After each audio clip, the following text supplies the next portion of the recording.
Добрый вечер. В эфире информационный выпуск Амшикшара. Коротко о темах в сегодняшнем выпуске. В этом году Тышерской средней школе исполняется 100 лет. Президент Бадрагунба посетил общеобразовательное учреждение.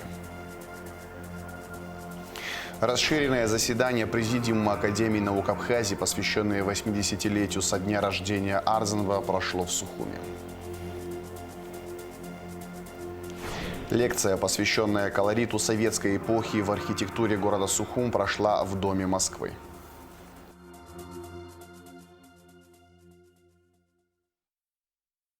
Руководство страны окажет Эшерской средней школе имени Владислава Арзанба необходимую поддержку. В этом году школе исполняется 100 лет.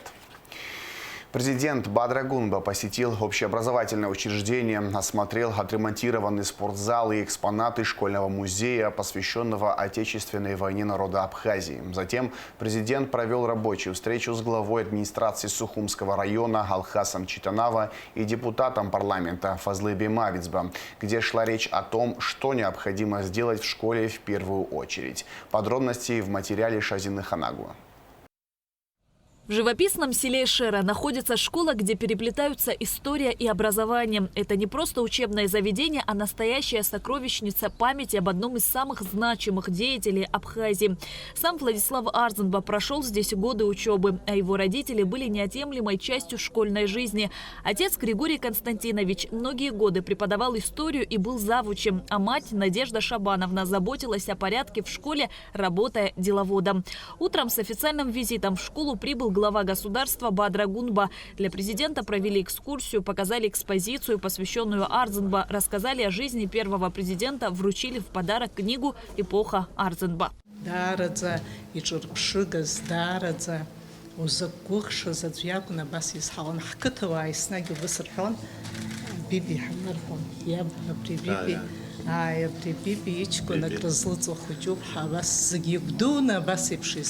Владислав Григорий Араqa айцбырат бекласс пырқамдын бази фотосахет сыргапцоп араqa ицыргапцоп цоптун бецшаб бжин гоз ирцевчейре хейла дуло наске ара школы бзиетна данал гарехамо кадрка атавичит харбот шаqa Бадрагунба отметил, что после завершения строительства музея в мемориальном комплексе Владислава Арзанба будет возможность перенести туда экспонаты. Музей Ганахова на сера проекты Шербази Бшера Владислав Григорий Поддакшу, а комплекса Джарт Рахкуй Топу уже аргалыца напала копа старых Ацбара. Скуяна год харем какой аргала рахала год упряганахова сарейшему экспонат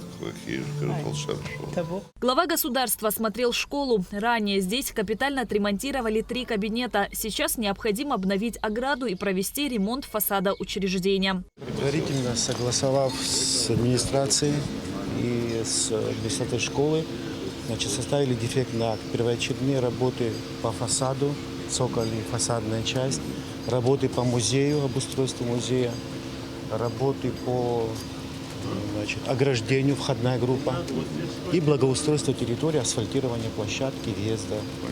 Все больше на данном этапе. Проблемы с кровлей есть? Есть, но мы тоже учли ремонт. И спортзал, и кровля. Частично. С учетом тех возможностей, которые есть, обязательно нужно оперативно приступить, тем более в этом году 100 лет исполняется школе. Школа носит имя Владислава Григорьевича Арзанба. Но, откровенно говоря, состояние школы оставляет желать лучшего. Бадрагунба также осмотрел отремонтированный спортзал. Работы близятся к завершению. Осталось установить отопление. Недоделано у нас, бойлерное отопление. Делают они в процессе всего вот этого. Все остальное вроде доделано. Депутат парламента Фазлыбем Авицба рассказал об истории школы, ее значимости и о том, что пришлось пережить жителям села в годы Отечественной войны народа Абхазии. Он отметил, что школа нуждается в ремонте. Кроме того, один из участков дороги, ведущий к школе, требует расширения. Пришла сказала, что миллиона парламент алахцел его 1 миллион его зеки вот из Алшала мах и церква ахрaqas. Агер хезм хо администрация кана халома. Шраш кана халома ацхарарит зеги ацана абришхто это шукурларатов. В честь 80-летия со дня рождения Владислава Арзенба и столетия со дня образования школы было принято решение назвать школу именем первого президента. Коллектив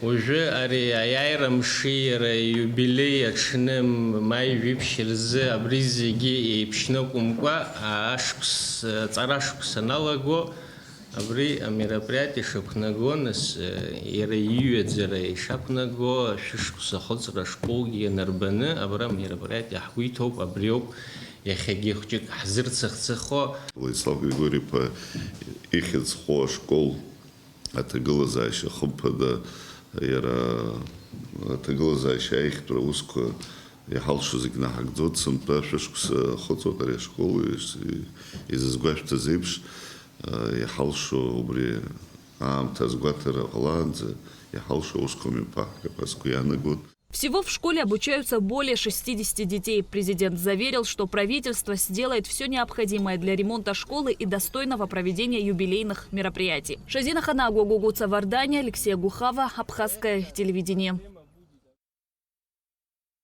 Расширенное заседание Президиума Академии наук Абхазии, посвященное 80-летию со дня рождения Владислава Арзенба, прошло в Сухуми.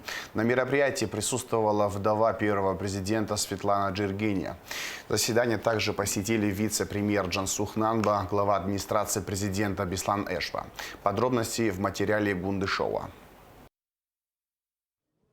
2025 год в республике объявлен годом первого президента Абхазии Владислава Арзенба, 80-летие которого отметили 14 мая. Как известно, Владислав Григорьевич очень любил науку, и его научные труды представляют большой интерес.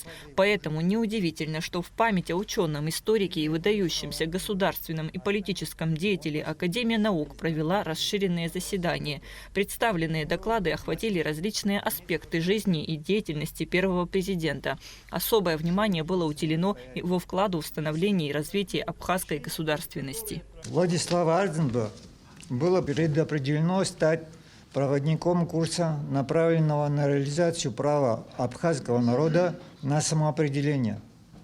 Депутат Верховного Совета Абхазии 1988-1999 годы, народный депутат СССР Верховного Совета СССР, председатель подкомиссии по государственному и правовому статусу автономных образований Верховного Совета СССР, член Президиума Верховного Совета СССР 1989-1991 годы. По его инициативе и при непосредственном участии был выработан и принят ряд законов, а также поправок к Конституции СССР, закреплявших суверенный государственный статус бывших автономных республик. Владислав Арзенба был ученым широкого профиля, историком, филологом, специалистом в области древневосточных и кавказских цивилизаций, культур, мифов, ритуалов и религии. Занимался он и вопросами правовой и политической системы хетского общества и хетской дипломатии. К началу 1980-х годов Владислав Григорьевич фактически возглавил школу советской хеттологии, став ее выдающимся представителем. Его трудам в области востоковедения и кавказоведения посвящался доклад академика Вячеслава Чирикпы. Определяющую роль в выборе специализации молодого Владислава сыграл его учитель, крупнейший абхазский этнолог профессор Шалва Денис Шиналпа.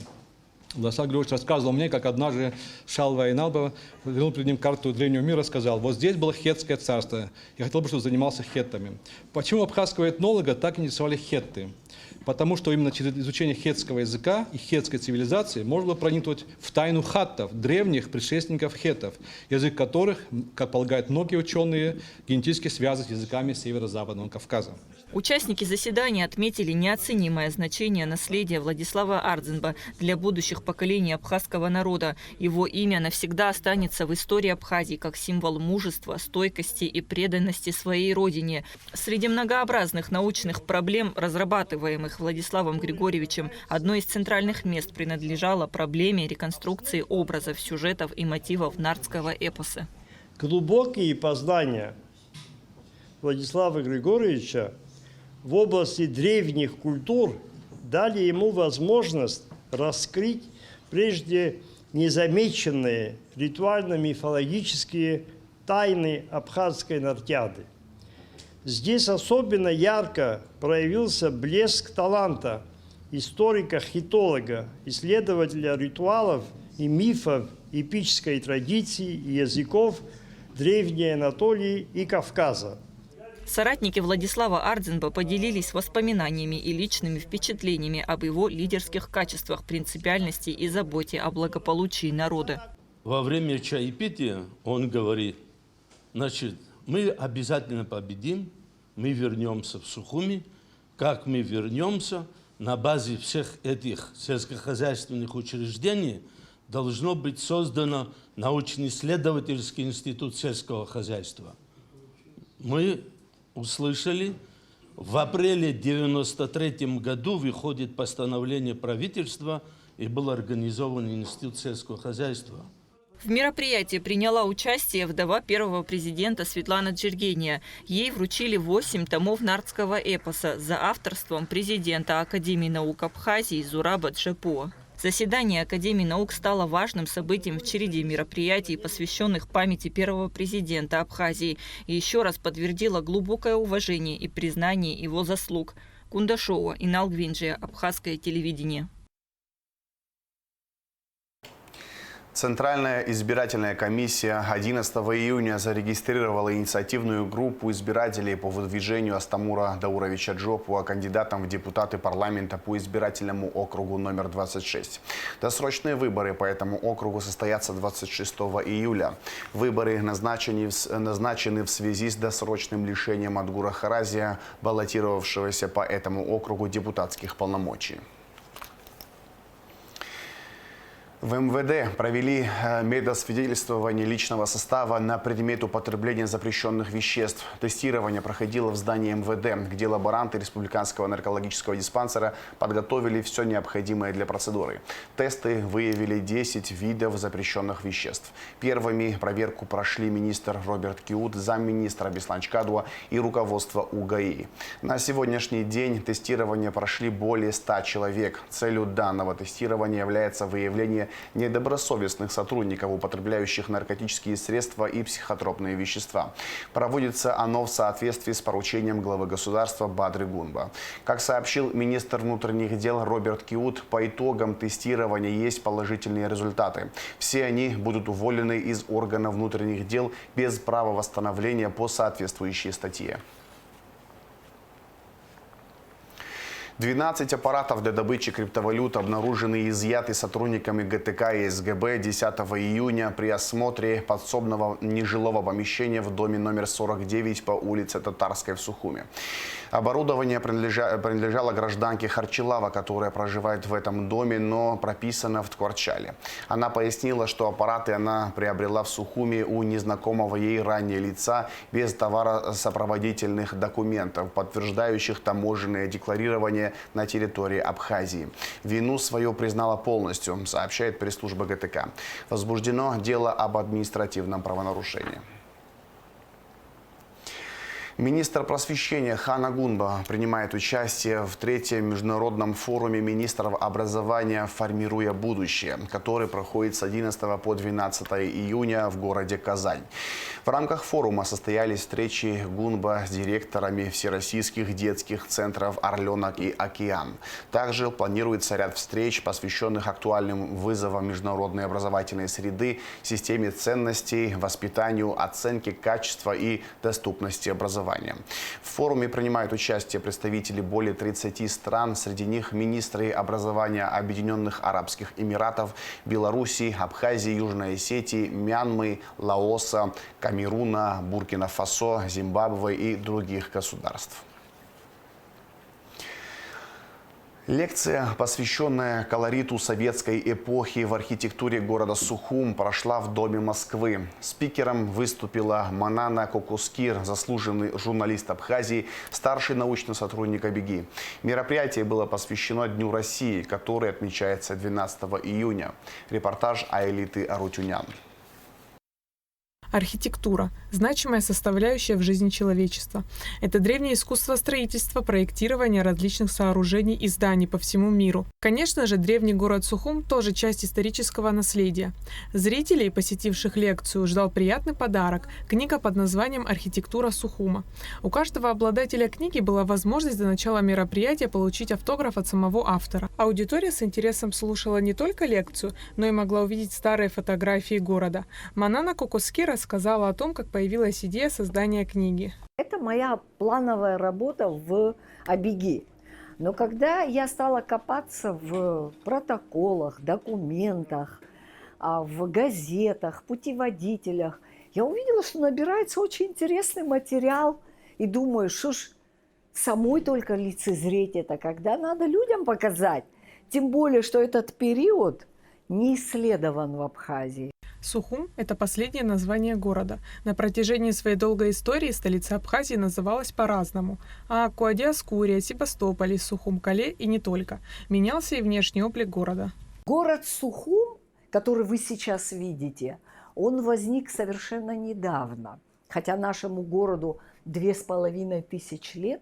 Но вот те постройки, которые вы наблюдаете, это постройки после последней русско-турецкой войны 1877-1888 года. Эта война шла 1 год, но она уничтожила наш город. Те люди, которые строили здесь дома первые, они приглашали российских архитекторов, очень продвинутых для своего времени. И эти люди нам построили те самые дома, которыми мы сейчас с вами любуемся. В своей лекции Манана Кокускир рассказала об архитектуре зданий ЖД вокзала, администрации Сухума, железнодорожной платформы ГУМа и многих других построек столицы. Это один из эскизных проектов. Вот такой мог быть у нас Дом правительства.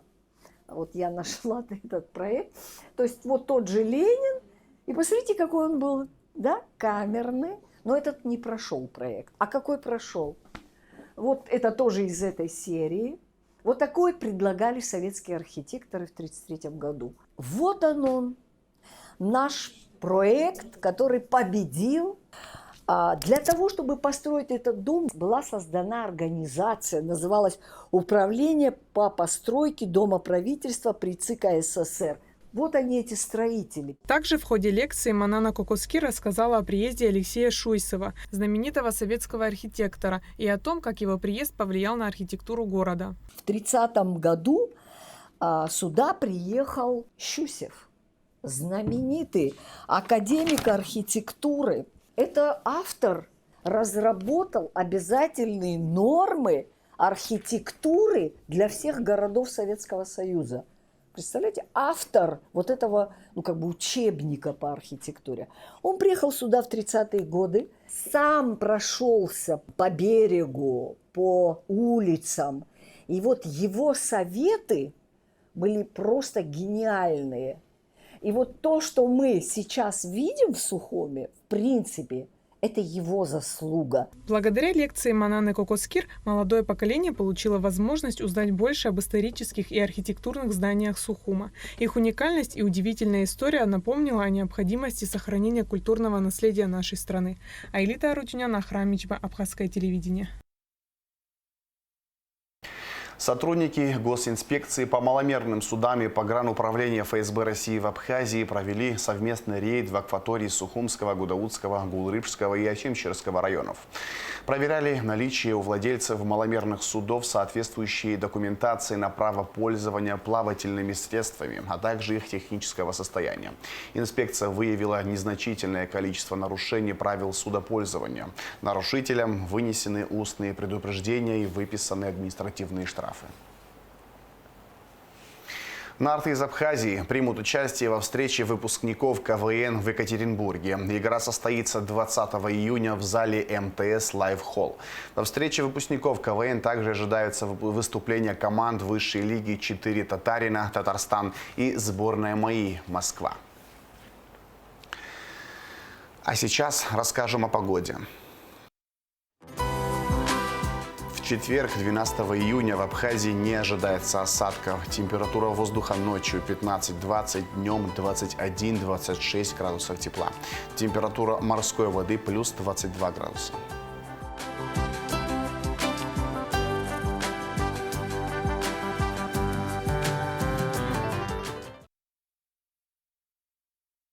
На этом информационный выпуск Амшекшара подошел к концу. На этом все. До свидания.